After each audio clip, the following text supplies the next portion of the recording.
ختم بخاری کے لیے بخاری شریف کا جو آخری درس ہوگا اس کے لیے میں دعوت دوں گا میرے استاد محترم ڈاکٹر عنایت اللہ غانم ندوی صاحب کو کہ وہ آئیں اور درس بخاری دیں. اور اس سے پہلے جو اس بخاری شریف کی جو عبارت ہوگی وہ جو ہے طالبات میں سے کوئی طالبہ پڑھے گی جو انسان فارغ ہو رہی ہے.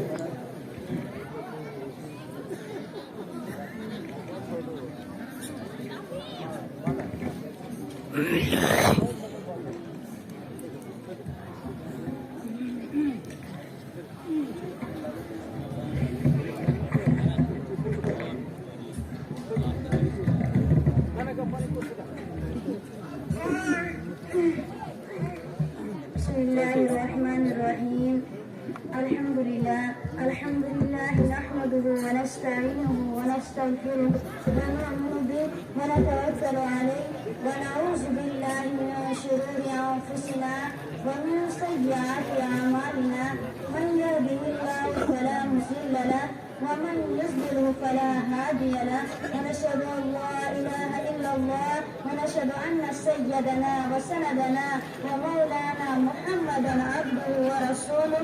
أما بعد فإن أصدق الحديث كتاب الله وأحسن الهدي هدي محمد صلى الله عليه وسلم وخير الأمور عوازمها وشر الأمور محدثاتها وكل محدثة بدعة وكل بدعة ضلالة وكل ضلالة في النار. وبالسند المتصل منا إلى الإمام الحمام الحافظ حجة الأمير المؤمنين في الحديث أبي عبد الله محمد بن إسماعيل بن إبراهيم بن مغيرة بن بردسبة الجعفي اليماني البخاري رحمهم الله تعالى. اللهم انفعنا بعلومه وعلومهم آمين يا رب العالمين. باب قول الله ونزع الموازين القسط ليوم القيامة وأن أعمال بني آدم وقولهم يؤذن. وقال مجاهد القسطاس العدل بالرومية ويقال القسط مصدر المقسط وهو العادل وأما القاسط فهو الجائر. وبه قال حدثنا أحمد بن عسقال قال حدثنا محمد بن فزيل عن عمار بن القعقاع عن أبي زرعة عن أبي هريرة رضي الله تعالى عنه قال النبي صلى الله عليه وسلم كلمتان حبيبتان إلى الرحمن خفيفتان على اللسان ثقيلتان في الميزان سبحان الله وبحمده سبحان الله العظيم.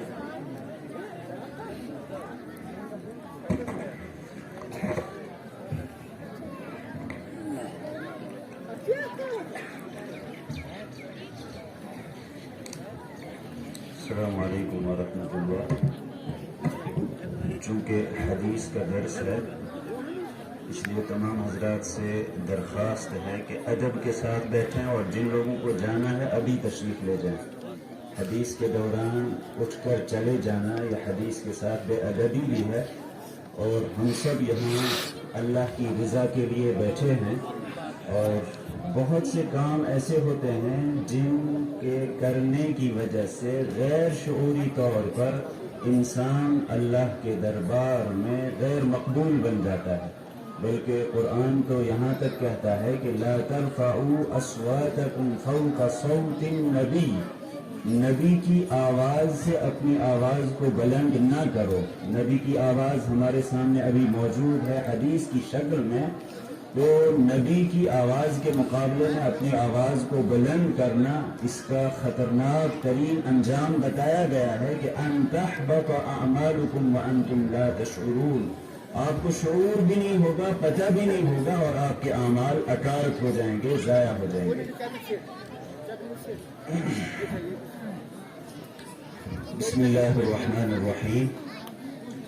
الحمد لله رب العالمين والصلاة والسلام على سيد المرسلين محمد بن عبد الله الأمين وعلى آله وأصحابه ومن تبعهم ودعا بدعوتهم إلى يوم الدين.